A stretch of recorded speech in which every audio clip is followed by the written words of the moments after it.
Hello అండి. నా పేరు డాక్టర్ సంధ్య. నేను మెదడుకు మరియు వెన్నుపూసకు ఆపరేషన్ చేసే డాక్టర్‌ని. కిమ్స్ గచ్చిబౌలి హాస్పిటల్‌లో ఉంటాను.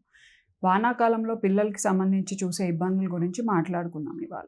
మొదటిది ఏంటంటే పిల్లలకి వానలొచ్చినప్పుడు లేకపోతే వాటర్ వల్ల వీళ్ళు ఆడుకునేటప్పుడు గానీ, ఎప్పుడైనా స్కూల్‌కెళ్ళి వచ్చేటప్పుడు గానీ, నార్మల్ డైలీ రొటీన్ యాక్టివిటీస్ చేసేటప్పుడు సడెన్‌గా జారి పడటం గానీ, లేకపోతే ఆడుకునేటప్పుడు స్లైడర్స్ మీద నీళ్లు ఉండటం వల్ల గానీ, బురద వల్ల గానీ, పక్కకి స్లిప్ అవ్వటం గానీ ఇట్లాంటివి జరుగుతా ఉంటాయి. ఎప్పుడైనా పిల్లలు కింద పడినప్పుడు వెంటనే వాళ్ళని లేపొద్దు. ఫస్ట్ వాళ్ళని పడుకొనే ఉన్నట్టు ఉంచి మాట్లాడండి. వాళ్ళు కాళ్ళు, చేతులు కదిలిస్తున్నారా లేదా కంఫర్టబుల్‌గా చూడండి. 2 కాళ్ళు, 2 చేతులు కదిలిస్తున్నారు, ఏమి ఇబ్బంది లేదు అన్నప్పుడే దయచేసి పిల్లల్ని ఎత్తి నడిపించడానికి ట్రై చేయండి. ఇవి ఎందుకు చెప్తాము అంటే, పడినప్పుడు తలకి గానీ, బయట గానీ ఏదైనా సంబంధించి దెబ్బలు తగిలితే మనకు కనిపిస్తాయి. వెన్నుపూసకు తగిలిన దెబ్బలు జనరల్లీ మనకు కనపడవు. వీళ్ళు పైనుంచి పడినప్పుడు గానీ, సైడ్‌లో పడినప్పుడు గానీ, ఏమైనా మెలిక తిరిగినా, లేకపోతే వెన్నుపూసకి ఏమైనా ఇబ్బంది ఉన్నా, లోపల ఏమైనా దెబ్బ తగిలితే అది వెంటనే తెలీదండి. ఓన్లీ కాళ్ళు, చేతులు పనిచేయకుండా ఉన్నప్పుడు మాత్రమే మనకు అర్థమవుతది. సో, బయట స్కానింగ్ ఏమీ చేయకుండా ఫీల్డ్‌లో పడిపోయినప్పుడు మనం ఎట్లా చూసుకోవాలి అంటే అది. ఫస్ట్ వెన్నుపూస కదలకుండా సేఫ్‌గా ఉంచుకుంటే ఫర్దర్‌గా డ్యామేజ్ అవ్వకుండా ఉంటది. Come to the hospital as early as possible. Next ఏమవుతది అంటే వీళ్ళు బయట ఆహారం తినడం గానీ, వాటర్ ఎక్కడైనా తాగడం గానీ, లేకపోతే వానలో తడవడం గానీ ఇట్లాంటివి చూస్తాం. సో, వానాకాలంలో పిల్లల్ని ఎప్పుడైనా బయటకు పంపించేటప్పుడు, లేపోతే ఎక్కడికైనా వాళ్ళు స్కూల్ నుంచి గానీ, లేకపోతే ఇంట్లో గానీ ఎక్కడైనా ఏదైనా ఉన్నప్పుడు వాళ్ళకి సెపరేట్ వాటర్ బాటిల్స్ అంటూ ఇస్తే ఎక్కడ బయట వాటర్ తాగకుండా ఉంటారు. ఈ వాటర్ బార్న్ డిసీజెస్ లాంటివి డయేరియా గానీ, ఇట్లాంటి టైఫాయిడ్ గానీ ఇట్లాంటివేవి రాకుండా ఉంటాయి. రెండోది వచ్చేటప్పటికి ఏంటి అంటే అంబ్రెల్లాస్ ఇస్తారు కొంతమంది, రెయిన్ కోట్స్ ఇస్తారు కొంతమంది. ప్రిఫరబుల్లీ రెయిన్ కోట్స్ అండి. ఎందుకంటే పిల్లలందరికీ అంబ్రెల్లా హ్యాండిల్ చేయటం రాదు. రెండోది వీళ్ళు అంబ్రెల్లా హ్యాండిల్ చేసేటప్పుడు పక్కనున్న పిల్లలకి కానీ ఏదైనా గుచ్చుకోవటం గానీ, తగలటం గానీ ఇట్లాంటివి జరిగే అవకాశం ఉంటాయి. నార్మల్‌గా మనకు మనం తీసుకొచ్చుకునే పిల్లలు గానీ, స్కూల్ బస్‌లో ట్రావెల్ చేసే పిల్లలకి కానీ ఎవరికైనా రెయిన్ కోట్ అనేది ఇస్తే ఏమవుతదంటే మన పిల్లల వల్ల పక్క పిల్లలకి ఏమి తగలకుండా ఉంటాయి. మూడో విషయం వచ్చేటప్పటికి మస్కిటోస్. ఇప్పుడు ఈ ఈ కాలం వచ్చేటప్పటికి ఎక్కడెక్కడైతే వాటర్ క్లాగ్ అయి ఉంటదో, దాంట్లో ఎక్కడైనా మనకి మస్కిటోస్ అనేవి లార్వా బ్రూడ్ అయ్యే ఛాన్సెస్ ఉంటాయి.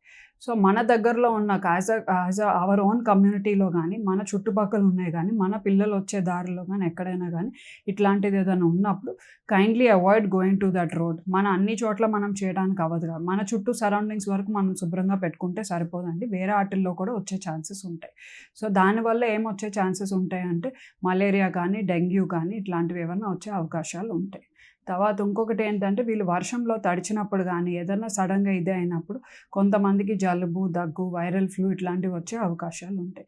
ఇవేవున్నా గానీ అన్నీ అందరం చూస్తాం, అన్నీ చేస్తాం. కాకపోతే ఎప్పుడు మా న్యూరో సర్జన్ లాంటి వాళ్ళకి అవసరం పడతది అన్న దాని మీద నేను చెప్తున్నా. ఫీవర్ అనేది వస్తుంది. ఒకరోజు వచ్చింది, రెండో రోజు వచ్చింది. నార్మల్ రెగ్యులర్ ఫీవర్స్ కానీ ఇట్లాంటిది ఏదైనా వచ్చినప్పుడు జనరల్లీ మూడో రోజుకి తగ్గిపోతాయండి. మూడో రోజు తర్వాత కూడా ఫీవర్ వస్తుంది, హై ఫీవర్ ఉంటుంది అంటే మటుకు అప్పుడు you have to come to the hospital. రెండోది వచ్చేటప్పటికి వాళ్ళకి చేతుల్లో గానీ, కాళ్ళల్లో గానీ జాయింట్ పెయిన్స్ అనేది చెప్తున్నా. ఒంటి మీద ఎక్కడైనా దద్దుర్లు లాంటివి వచ్చినా, ఏదన్నా తినడానికి ఇబ్బందిగా ఉంది, ఆకలి తినలేకపోతున్నాము, యూరిన్ పాస్ చేయడానికి కష్టంగా ఉంది, లేపోతే పొద్దున్నుంచి సాయంకాలం లోపల వాళ్ళు యూరిన్ అనేది పాస్ చేయకుండా డీహైడ్రేషన్ లాగా ఉంటున్నారు, ఆకలి కష్టంగా ఉంది, కొంతమంది మగతగా ఉంటున్నారు పిల్లలు, డయేరియా ఎపిసోడ్స్ ఎక్కువైపోయినాయి, లేపోతే చాలా నీరసంగా ఉంటున్నారు, ఏమీ తినలేకుండా ఉన్నారు, మగతగా ఉన్నారు, లేపోతే అచ్చంగా పడుకొనే ఉంటున్నారు, మాట్లాడతలేదు, మనం ఏమైనా గట్టిగా లేపినా గానీ చూసి మన పక్కకు తిరిగి మళ్ళీ వెంటనే పడుకొని పోతున్నారు. ఇట్లాంటిది ఏదన్నా అబ్జర్వ్ చేసినా, ముక్కులో నుంచి గానీ ఇంకెక్కడి నుంచైనా రక్తం లాంటిది వస్తున్నా, మీరు ఏమాత్రం ఏదన్నా సూచనలు ఉంటే మటుకు please bring them to the hospital at the emergency.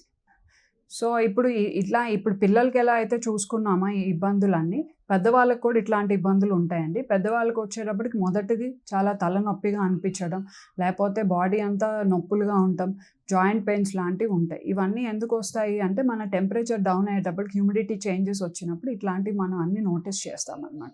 So, పొద్దున్నే లేవంగానే చాలా అన్‌ఈజీగా ఉంటది. తలంతా బరువుగా అనిపిస్తది. చేతులు, కాళ్ళు ఏదో ఇబ్బందిగా ఉంది అన్న ఫీలింగ్‌లో ఉంటారు. ఎస్పెషల్లీ మన పేరెంట్స్, గ్రాండ్ పేరెంట్స్.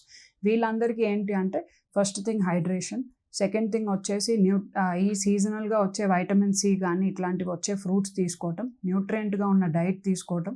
ఇంకొకటి మూడోది వచ్చేటప్పటికి ఆల్రెడీ మైగ్రేన్ హిస్టరీ ఉన్న పేషెంట్స్ ఎవరైనా ఉంటే మటుకు వాళ్ళకి ఇప్పుడు ఫ్రీక్వెంట్గా ఎపిసోడ్స్ వచ్చే అవకాశం ఉంటుంది. వాళ్ళు తగిన జాగ్రత్తలు తీసుకొని ఉండాలి. ఇంకా నాలుగవది వచ్చేటప్పటికి ఇప్పుడు మనం కూడా ఇప్పుడు చిన్నపిల్లలే కాదండి, మధ్య వయసులు కానీ పెద్ద వయసు వాళ్ళు కానీ ఎవరైనా నడుస్తున్నప్పుడు కానీ, ఇంటి దగ్గర కారిడార్లో ఎప్పుడైనా వర్షం పడి నీళ్లున్నా, బాల్కనీల్లో కానీ వాటర్ ఉన్నా, కింద కానీ రోడ్డు మీద కానీ ఎక్కడైనా నడిచేటప్పుడు చేసేటప్పుడు చాలా జాగ్రత్తగా అడుగులు వేసుకుంటూ వెళ్ళాలి. ఎస్పెషలీ పెద్దవాళ్ళు స్లిప్పర్స్ కానీ ఇట్లాంటివి వేసుకున్నప్పుడు స్లిప్ అయ్యేవి కానీ అట్లాంటివి ఏం వాడకుండా చూసుకోండి. నడిచేటప్పుడు ప్రతి అడుగు చూసుకొని వెళ్ళడం లేదా సపోర్ట్ అనేది తీసుకొని వెళ్ళడం వల్ల పెద్దవాళ్ళకి కంఫర్ట్ అనేది ఉంటుందండి.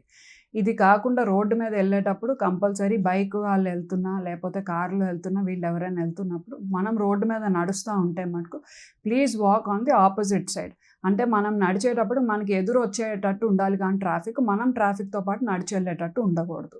ఎస్పెషలీ వానాకాలంలో మనకి ఎవరైనా ఎదురు వచ్చేటట్టు ఉంటే మనం ఏమైనా తప్పుకోవటానికో చేయడానికో ఉంటుంది ఆస్కారం అంటే. మనం కూడా నడుస్తూ మన పక్కన వెహికల్స్ వెళ్తుంటే మన వైపే సేమ్ డైరెక్షన్లో వెళ్తుంటే ఏమవుతుందంటే మనం నడవడానికి మనకేం వాళ్ళు కనిపించరు. వాళ్ళు ఏమైనా గుంటలు ఉన్నాయి లేకపోతే వాటర్ ఉందని చెప్పి సడన్గా సైడ్కి వస్తే మనం వాక్ చేసే వైపుకి వస్తే మనకి ఇబ్బంది అవుతుందండి. దానికోసం అని చెప్పి ఆ తగిన జాగ్రత్తలు తీసుకోవాలి.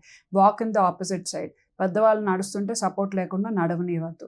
ఎవరైనా రోడ్డు మీద పడినా ఏదైనా ఇబ్బంది అయినా కాళ్ళు చేతులు పనిచేస్తున్నాయో లేదో చూసిన తర్వాతే దయచేసి వాళ్ళని లేపి కూర్చోబెట్టండి. లేకపోతే వాళ్ళని అట్లానే పడుకోబెట్టే హాస్పిటల్కి తీసుకువెళ్ళండి. Please take good hydration, nutrient diet తీసుకోండి, వైటమిన్ సి ఆర్ ఇట్లాంటివి వచ్చే ఫ్రూట్స్ ఆస్కారాలన్నీ తీసుకోండి. అండ్ ఏదైనా ముందు చేతులు అనేవి కంపల్సరీ కడుక్కోవాలి. పిల్లల నుంచి మధ్య వయసుల నుంచి పెద్దవాళ్ళ దగ్గర నుంచి అందరూ ఫ్రీక్వెంట్ హ్యాండ్ వాష్ అనేది కంపల్సరీ చేసుకోవాలి. ఫుడ్ ప్రిపేర్ చేసుకునేటప్పుడు కానీ స్టోర్ చేసుకునేటప్పుడు కానీ తగిన జాగ్రత్తలు తీసుకుంటే ఈ సీజన్లో వచ్చే డయేరియా కానీ లేకపోతే వైరల్ ఫ్లూ కానీ మన మస్కిటోస్ వల్ల వచ్చే ఇన్ఫెక్షన్స్ నుంచి కానీ లేకపోతే వానల్లో తడిచి ఇట్లాంటివన్నీ తెచ్చుకునే వాటి నుంచి కానీ ఏదైనా స్లిప్ అండ్ ఫాల్ నుంచి వచ్చే వాటి నుంచి కానీ అన్నిటి నుంచి we can be very safe. చిన్న ప్రికాషన్స్ అనండి, but you will be very safe at the end of the day. Stay safe. Thank you.